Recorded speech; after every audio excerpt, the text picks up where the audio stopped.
Good morning student. Standard 12th English medium subject BA chapter number 8 financial management. आज का जो question है वो हमारा है factor affecting of working capital.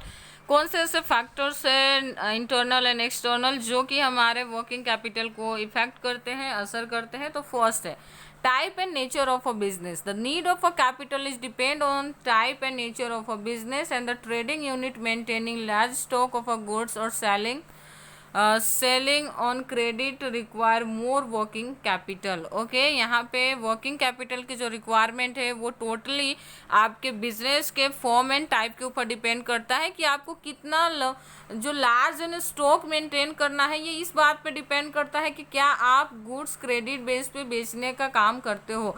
अगर क्रेडिट बेस पे बेचोगे तो आप ना क्रेडिट टाइमिंग दोगे 1 से 3 महीने का अपने डेटर्स को, तो वो 1 से 3 महीने के बाद ही आपको पेमेंट करने वाले हैं। तो वो पहले से 1 से 3 महीने में आप क्या करोगे, उसके लिए आपको वर्किंग कैपिटल उसी के अकॉर्डिंग मेंटेन करना है। The ratio of working capital change as per the nature of industry.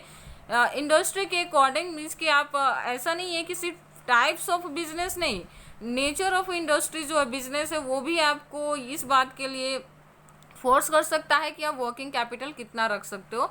Gas company, electricity company require less working capital while the labour intensive industries large working capital is require. अगर gas company की या electricity company की बात करें तो इनको working capital की ज़रूरत कम होती है, लेकिन जहाँ पे बहुत ज़्यादा लेबर काम करते हैं, उनकी इंटेंसिव इंडस्ट्री है, अगर लेबर से रिलेटेड है, तो वहाँ पे आपको जो वर्किंग कैपिटल होगी वो बहुत ज़्यादा चाहिए होगी। साइज ऑफ बिजनेस की बात करें तो the smaller of a size business unit lesser working capital is require and the greater size and the width of a business is a greater requirements of a working capital. अगर smaller size की business होगी तो आपको working capital भी कम चाहिए होगा, और अगर ग्रेटर साइज की बिजनेस होगी तो वहाँ पे आपको वर्किंग कैपिटल की रिक्वायरमेंट ज़्यादा होगी। अगर प्रोडक्शन साइकिल की बात करें तो production cycle means time period between the procurement of raw material and manufacturing of finish goods. Production cycle क्या होता है, तो रॉ मटेरियल को फिनिश गुड्स में कन्वर्ट करने के अंदर जितनी भी आप टाइमिंग यूज़ करते हो, जितना भी टाइम जाता है, उसी को हम प्रोडक्शन साइकिल कहते हैं। As the production cycle get longer between raw material and semi finish goods need the working capital is a more.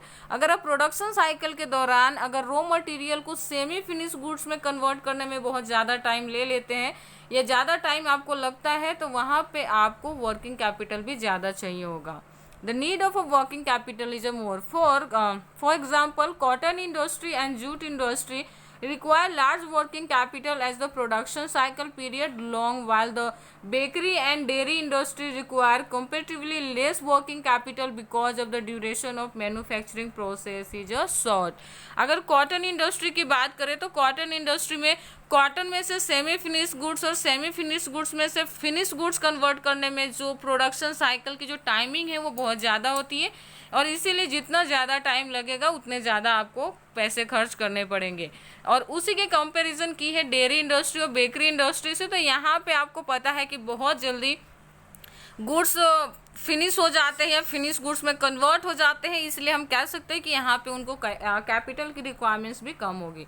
Production policy and type of demand. Okay, आप किस तरह की प्रोडक्शन पॉलिसी डेवलप किए हो या maintain करके रखे हो या यूज़ करते हो, और सेकंड थिंग है कि आपकी प्रोडक्ट की डिमांड कितनी मार्केट में, ये भी चीज़ ये डिसाइड करती है कि आपको वर्किंग कैपिटल कितनी चाहिए होगी। Larger working capital is require if the demand of produce goods is a seasonal and business follow the steady production policy throughout the year। okay, larger working capital is a required, demand produced goods is a seasonal। अगर आपको working capital कहाँ पे ज़्यादा चाहिए होगा, तो जहाँ पे आप सीजनल गुड्स बेचते हो, जैसे कि रेनी सीजन से रिलेटेड, समर से या फिर विंटर से रिलेटेड कोई प्रोडक्ट आप बेचते हो मार्केट में, तो सिंपल सी बात है कि आपको पूरे एक सीजन के इंतज़ार करने पड़ेंगे, और एक सीज़न आते आते काफ़ी ज़्यादा महीने जा चुके होते हैं, इसलिए आपको पूरा का पूरा जो इन्वेस्टमेंट होता है वो आपको अपने घर से करने पड़ते हैं, इसलिए यहाँ पे आपको कैपिटल रिक्वायरमेंट ज़्यादा होती है।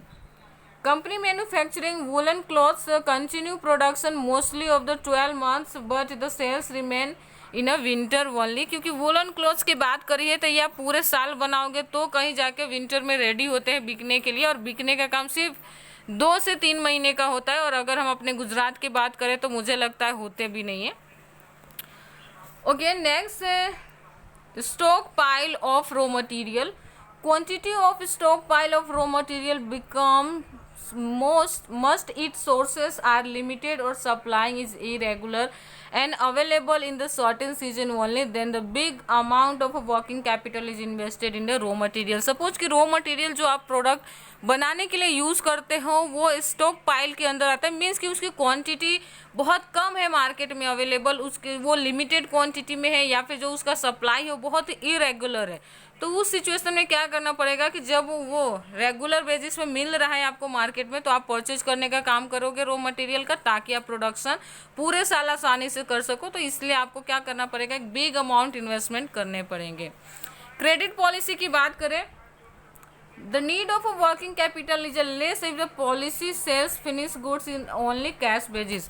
अगर आप फिनिश गुड्स को सिर्फ कैश में बेचने का काम करते हो तो आपको लेस वर्किंग कैपिटल चाहिए, क्योंकि जैसे जैसे सामान बिकेंगे आपके हाथ में कैश आता जाएगा और उससे आप आगे के प्रोसेस में जा सकते हो। लेकिन but need of working capital increase if credit policy is adopted. लेकिन अगर आप क्रेडिट बेस पे सामान बेचते हो तो उस सिचुएशन में आपको कैपिटल ज़्यादा चाहिए होगा। उसका रीज़न क्या होगा कि आप जो सामान बेचोगे उसके पैसे तो 1 से 3 महीने बाद आने वाली हो, तो बाकी के दिनों में क्या करने का, तो वहाँ पे आपको अपने इन्वेस्टमेंट करने रहेंगे। In the same way, less working capital is required if raw material are easily available on credit, and if purchases raw material in a cash require large working capital. ये पहले हमने सेल का देखा, purchase के देखते हैं कि raw material अगर आपको परचेज करना है तो आपको मार्केट से क्रेडिट बेस पे आप परचेज कर पाते हो तो आपको कम पैसों की ज़रूरत पड़ेगी, क्योंकि 3 महीने बाद आपको देना रहेगा, तो आप उसके हिसाब से अरेंज कर सकते हो। लेकिन अगर आप कैश बेस पे खरीदते हो और आपको कैश पे ही खरीदने को मिलता है तो उस सिचुएशन में क्या होगा कि आपको ज़्यादा पैसों की ज़रूरत पड़ेगी। नेक्स्ट पॉइंट हमारा आता है वो है conversion of current assets into cash. Less working capital is required in case of prompt collection from the debtors, sale of finish goods on cash, collection of bills receivable on the date of maturity, it conversion condition large working capital is require. अब conversion current assets को जब हम cash में convert करते हैं तो वहाँ पे भी हमें वर्किंग कैपिटल की रिक्वायरमेंट ज़्यादा होती है। तो वो कौन से केसेस में होते हैं, तो डेटर से कलेक्शन करना, फिनिश गुड्स जो फिनिश गुड्स सेल करना कैश में, collection of bills receivable, date of maturity, इन सारे कन्वर्जन कंडीशन में आपको जो लार्ज वर्किंग कैपिटल की रिक्वायरमेंट होती है।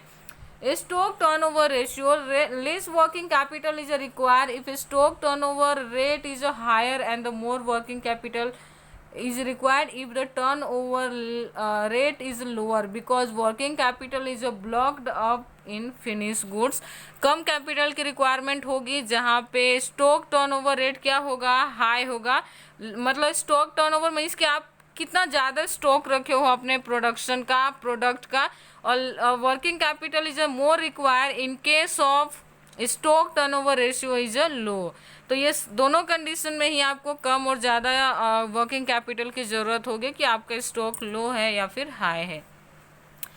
नेक्स्ट है आप यहाँ पे operating efficiency. The managerial operating efficiency means getting maximum result with minimum efforts. हम हमेशा यही कोशिश करते हैं कि कम से कम कोशिश में, कम से कम मेहनत में हमें ना ज़्यादा से ज़्यादा बेनिफिट होनी चाहिए, प्रॉफिट मिलनी चाहिए, और हमारी लगातार यही कोशिश रहती है।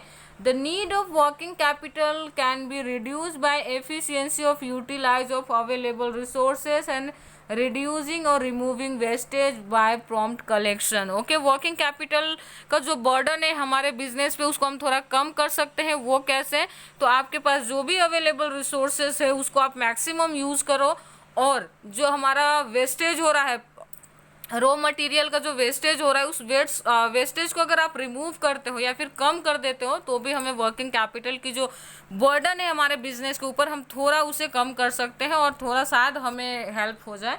एंड लास्ट वन है distribution of profit. The distribution of profit as a dividend effect the cash in because dividend paid in cash. आपको याद रखना है कि हमने इसी चैप्टर में देखा था कि डिविडेंड हम दो तरह से पे कर सकते हैं, इन कैश और बाय चेक। लेकिन यहाँ पे आपको याद रखना है कि ये कंडीशन किस तरह से अप्लाई होता है आपके क्वेश्चन में। क्या वहाँ पे अगर ऑप्शनल आता है कि जो डिस्ट्रीब्यूशन है वो डिविडेंड का वो कौन से फॉर्म में होता है, तो आपको कैश ऑप्शन ही सेलेक्ट करना है। लेकिन अगर वन सेंटेंस क्वेश्चन आंसर में पूछते हैं कि dividend is paid in which form, तो याद रखना है आपको कैश के साथ साथ चेक भी लिखने रहेंगे। तो ये क्वेश्चन ध्यान रखना।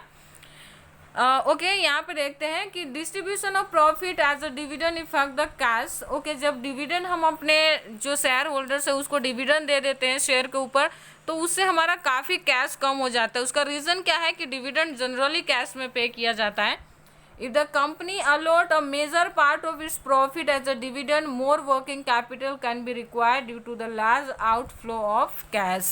Okay, अगर आप बहुत ज़्यादा कंपनी के बहुत ज़्यादा प्रॉफिट डिविडेंड के रूप में आप अपने शेयर होल्डर को दे रहे हो, तो उस सिचुएशन में क्या होगी कि कैश की रिक्वायरमेंट आपकी बढ़ जाएगी और वहाँ पे जो लार्ज आउटफ्लो ऑफ कैश होगा वो आपके सामने आके खड़ा हो जाएगा। तो ये था factor of acting of working capital. इसको यहीं फिनिश करते हैं।